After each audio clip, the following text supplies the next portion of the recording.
hello, Happy New Year! We made it, lads! It is 2022! I spent all of New Year's Eve cleaning and I was so tired that I just showered and went to sleep at 11 p.m. like the old hag that I now am. Then I spent all of New Year's Day cleaning as well because listen, my room looked like Jake Peralta's locker, aka a garbage dump in the Philippines. It needed a lot of work to even make it look passably clean the way it is right now. The fact that I can see my entire carpet is a straight up miracle. I'm also finally well rested and relaxed, been consistently getting over 8 hours of sleep, which is such a great feeling because December was really crazy work-wise and just life-wise.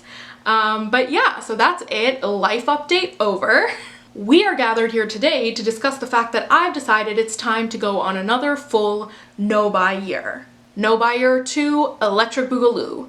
There is a lot to cover, so without any further ado, let's get it.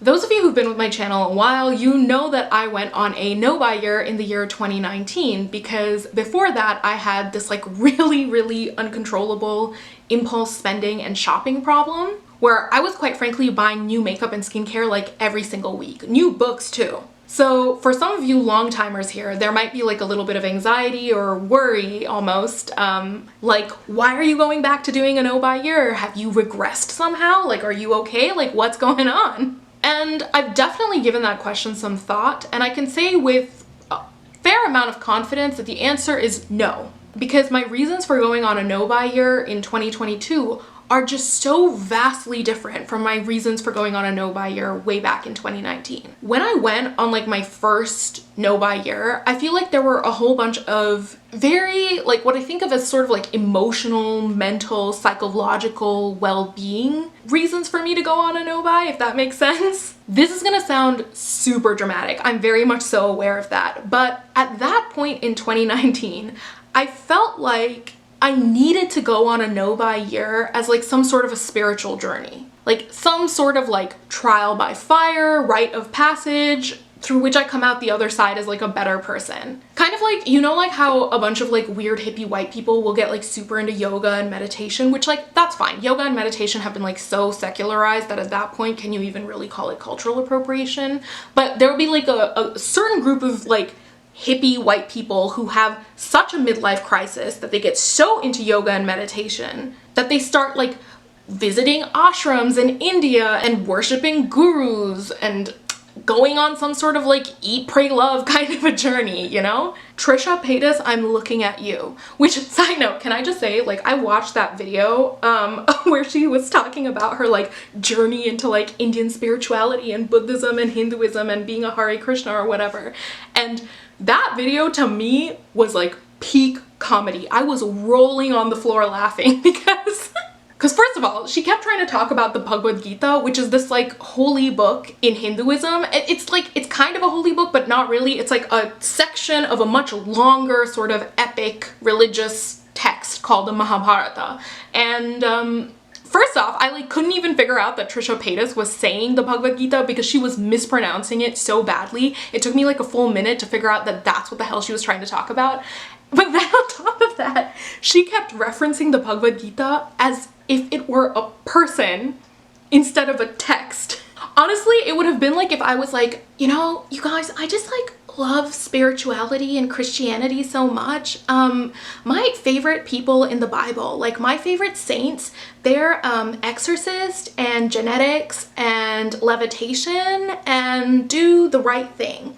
I just love them so much. Those saints have given me so much spiritual guidance, you guys, and I just think they're so profound as people. Honestly, I was this is peak comedy. Nothing anyone says will ever be as funny as what I am witnessing right now. But either way, we're not here to talk about Trisha Paytas. We're here to talk about my no-buy year. So looping it back around, I'm already Indian, so culturally appropriating Indian spirituality for my own personal growth, it's just it's not very effective for me, you know? I had to figure out my own eat, pray, love situation at the time. I guess one could perhaps make the argument that I appropriated Hannah Louise Poston culture for my own spiritual journey, and you know what?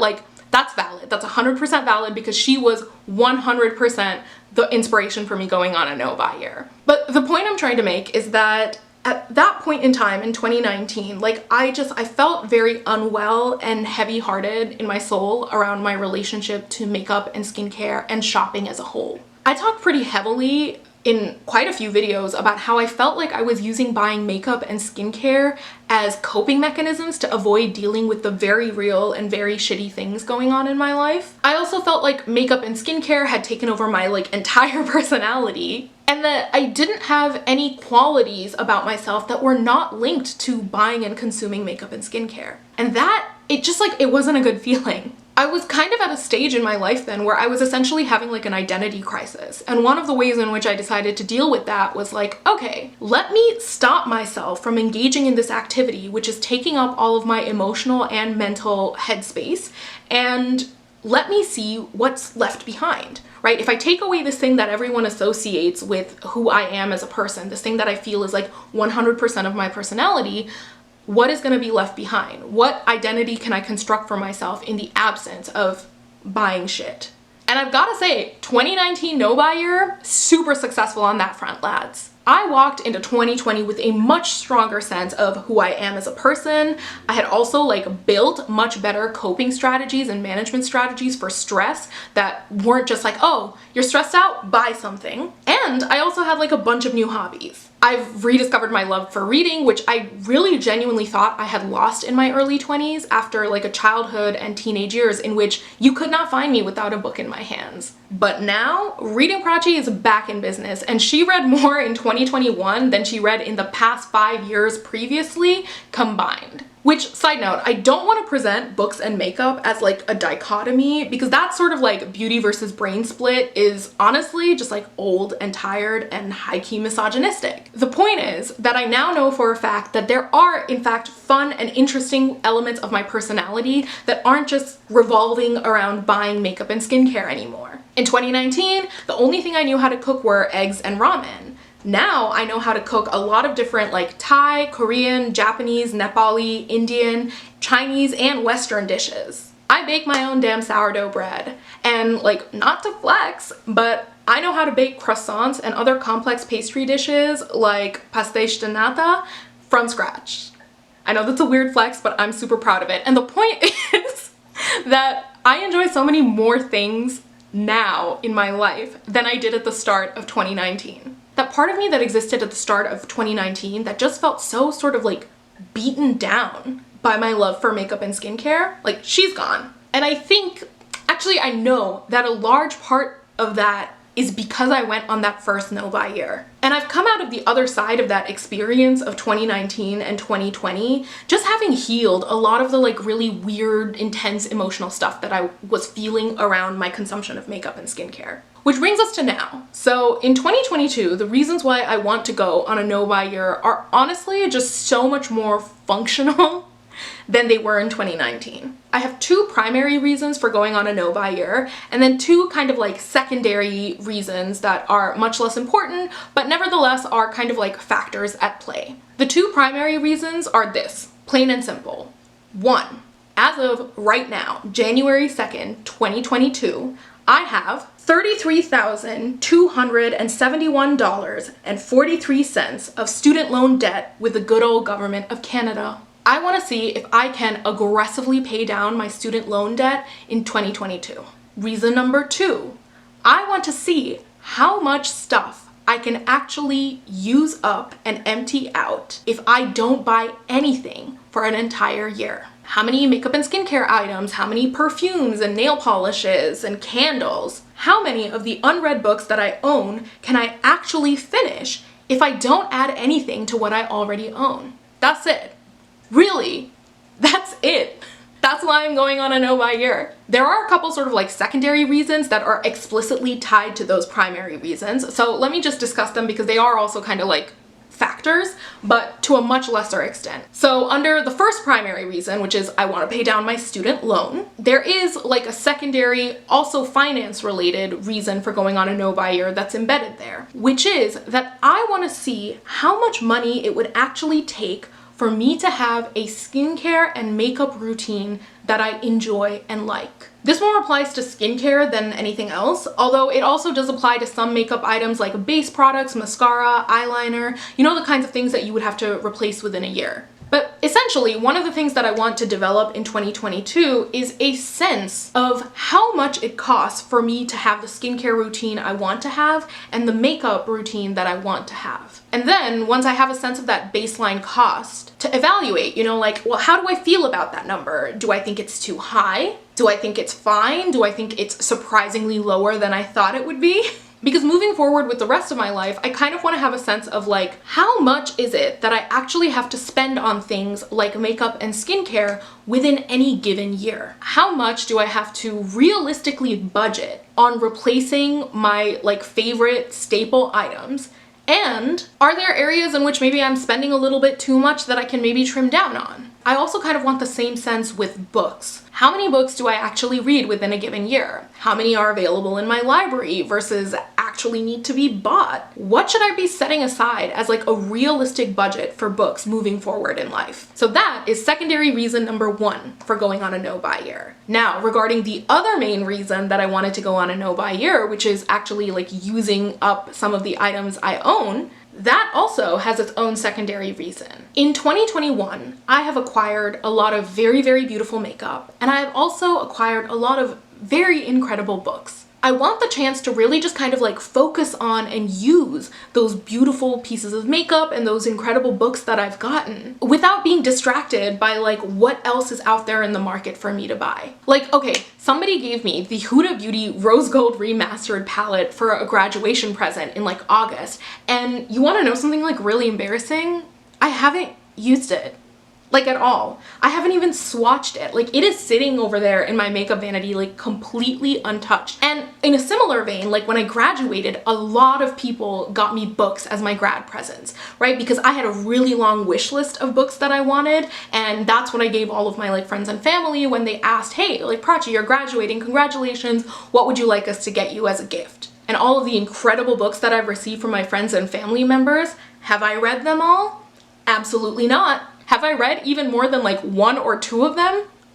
No. So I really want 2022 to be the year in which I like thoroughly use every single thing in my beauty and book collection to the point where I could have like a thorough, detailed conversation with you about the merits or lack thereof of each item I own. I'm also just generally trying to be a little bit more conscientious of how much I'm actually consuming versus like how many things are going to waste before I ever even have the chance to use them up. And so for me, like taking a year to actually pause my consumption in an area where I feel like I already have a lot that I own so that I can actually see like, hey, how much am I using up? Like what is going to waste? What's going on? That is also like a secondary reason for going on a no-buy year. But yeah, like that's really it. And from my perspective, like those seem like much more functional reasons to go on a no-buy year. As opposed to like in 2019 where, yeah, you know, like I had some of these functional reasons, but there was also like a very heavy layer of like intense emotional reasons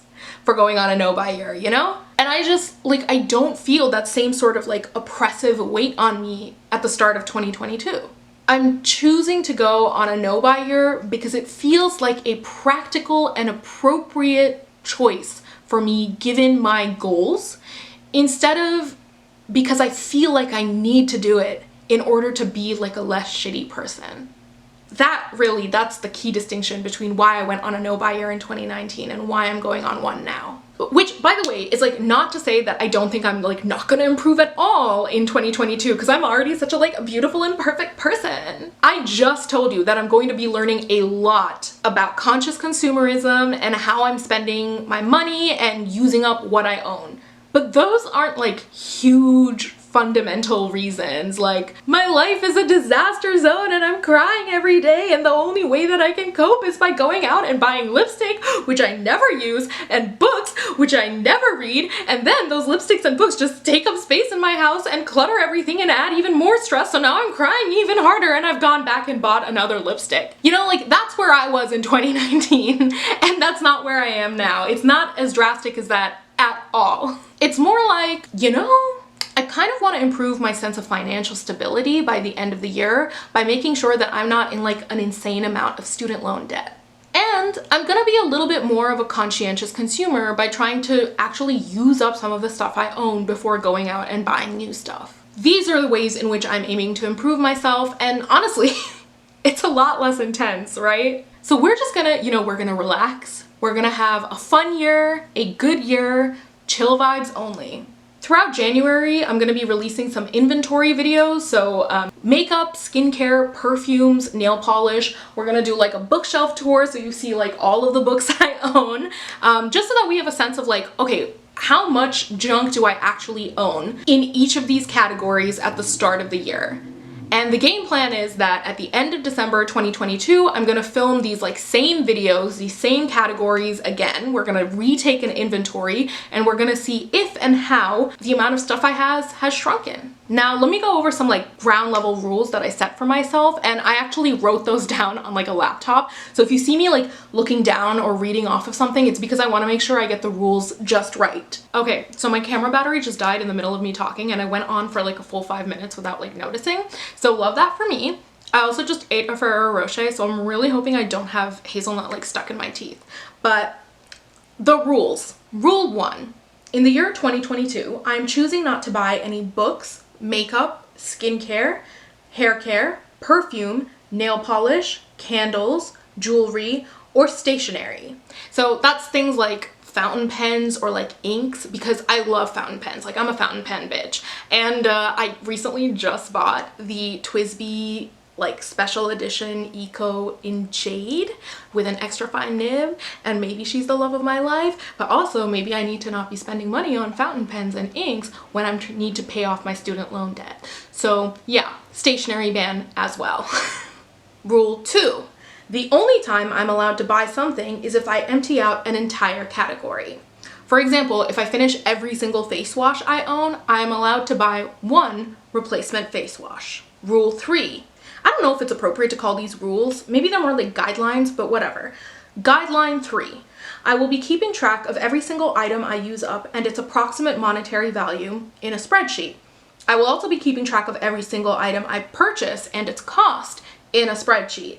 Every time I open a new item, like a new face wash, etc., I will also note the date I opened and started using it in a spreadsheet to keep track of how long it takes to use something up. I am very much so a spreadsheet person. I have been for like the longest time in my life. In my personal opinion, I think it comes from the fact that I had undiagnosed ADHD for a really long time, and the only way I could cope and stay on top of shit is if I had like spreadsheets and planners out the wazoo. My friends, on the other hand, would argue that it's because I'm a Capricorn. So believe what you want. The point is, I absolutely have spreadsheets already running for like all of this stuff. The moment I made the decision to go on this project, the first thing I did before I even wrote out the rules, I created a Google sheet. My no by year spreadsheet predated my no by year rules. In fact, my first draft of the rules was written on the sheet itself. So there's a little insight into my neurotic personality. But anyway, rule 4.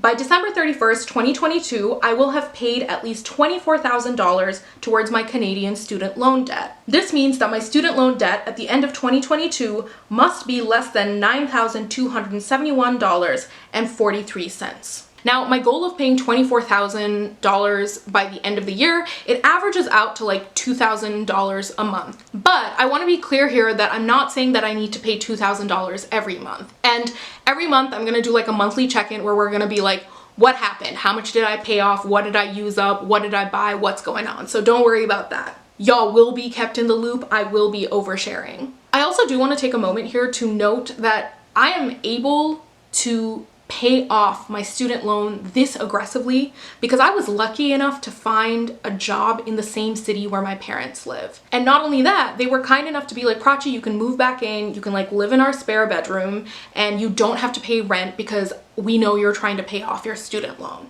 Additionally, I'm lucky enough to be earning in American dollars, and my original student loan is in Canadian dollars. And since the American dollar is stronger than the Canadian dollar, that's why I'm able to be like, yeah, $2,000 a month, $24,000 total. I can be that aggressive and that intense. At this precise moment, like the stars have all aligned, the odds are all stacked in my favor. So I'm like, this is it. Like, this is the moment at which I can like take an opportunity to just really intensely pay down as much of my student loan debt as possible. So shout out my parents for being super understanding and awesome, and I'm not gonna like squander the opportunity that they have given me. So rule 5 is kind of around gift cards. At this moment in time, I don't have any gift cards to use. However, my birthday is in January, and the guideline that I've set for myself is that if I receive any gift cards to like Sephora or Amazon or Barnes & Noble or anywhere in 2022, I'm allowed to use them to get whatever the hell I want. And that's because the primary goal of this no-buy year is financial for me. Like, I don't want to be spending money that I can be putting towards my student loan, because the opportunity cost of every single dollar in my bank account that I spend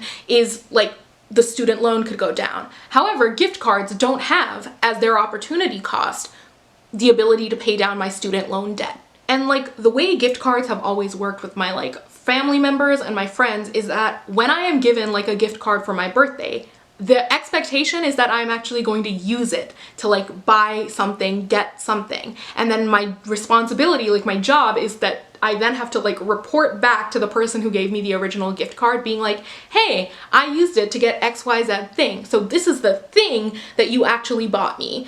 As opposed to just being like, oh, I got you a gift card, right? Like that is the way gift cards have always worked amongst my entire family circle and friends. So if I get a gift card, I'm gonna use it to actually buy myself a gift. Now, this conversation might be like completely a moot point because maybe I will not get any gift cards this year. Like maybe people will actually buy me actual things just like straight up to begin with. But I just wanted to kind of flag it because like my birthday is coming up in the next couple of weeks, and I also just wanted to kind of set up this guideline that if I do get any gift cards at any point throughout the year, I will loop you guys in that 1, I've received a gift card, and then 2, I will loop you guys in on like how I've decided to spend it. So that way you're aware not only of like how I'm choosing to spend my money, but also like if any sort of item gets added to my collection. On that note, I did actually win an Amazon gift card from like Stanford University because I filled out like a survey after I attended one of their like talks on misinformation in the media. And I just want to let you guys know that I used that gift card in its entirety, plus like an additional $20 that I put of my own money, to pre-order 6 Mo Xiang Tongshu novels from Amazon. Because those novels are pre-orders, they will be coming for me like throughout 2022 as they are released. But, and I'm gonna put the screenshot up here for proof, I placed the order on December 24th, 2021. And so I just wanted to kind of like flag that right here, right now, so that people aren't like, huh, did you break your no-buy when like, you know, Scum Villain Self-Saving System Volume 2 or Volume 3 arrives for me in like August or whenever the hell it's coming out. The last rule is, if I need to buy something for health or other emergency reasons, that is fine. So for example, during my first no-buy year, I had a really bad flare-up of eczema like right around my eye. And the instruction that I was given was that I need to get 1, a hydrocortisone cream to put on the eczema so that the swelling goes down. And 2, I needed to also buy something really thick and nourishing, like Eucerin Aquaphor was the thing that was specifically named for me, to put on top of the eczema to protect it from getting like further chapped or exacerbated by wind outside. And I didn't consider it as like, oh my god, I broke my no-buy, because I had already put in a provision for an emergency like that to begin with. And that same sort of provision applies here. If something like crazy, unpredictable like that happens in 2022 and I need to like buy something for that, that's fine. But yeah, like those are all the rules and guidelines I wrote down for myself for no-buy year 2022 electric Boogaloo. And this like no-buy year debt repayment situation, it's basically like the major resolution I have made for this new year. I do have some like smaller ones around like journaling and exercise and like sugar consumption. I say having just eaten a Ferrero Rocher, but this is it. Like, this is the big mama New Year's resolution for me. And so what I'm super curious to hear about you guys is like, well, what are your New Year's resolutions? What are your goals or aims or achievements that you'd like to do for 2022? Even if they're just like really minor things, I want to know. Like, I'm curious. Also, are you pro or anti New Year's resolutions? Because like, if you ask me, I'm actually like kind of anti New Year's resolutions, because I've always upheld this idea that like you should be able and willing to like change your behavior at any point in time and not just on like January 1st of a year. In fact, my first no-buy year started in the middle of February. So, you know, if you think like, oh, you know, it's January 2nd already, it's January 3rd, it's January 19th, I've missed the window for setting goals and doing interesting projects and blah, blah, blah for the year. Like, no, you haven't. You can change at any point in time. You can make resolutions at any point in time. There's nothing special or magical about December 31st and January 1st. Time is a social fucking construct. But that is a whole other conversation. Anyway, I'm super interested to hear about like your thoughts on resolutions and your goals and resolutions moving forward below. Please leave them. I truly, genuinely love hearing about that stuff. Also, like, did I maybe forget something in my explanation of my no-buy year? Is there maybe something that you can see that like I haven't taken into account or that you have any like questions about? Please leave those down below as well. And as always, thank you so much for watching. I hope you have an amazing upcoming week. I hope you guys have an amazing upcoming year, honestly. And thanks for really sticking it out with me. And I'm very excited to go on this journey with you guys for this next year. Bye.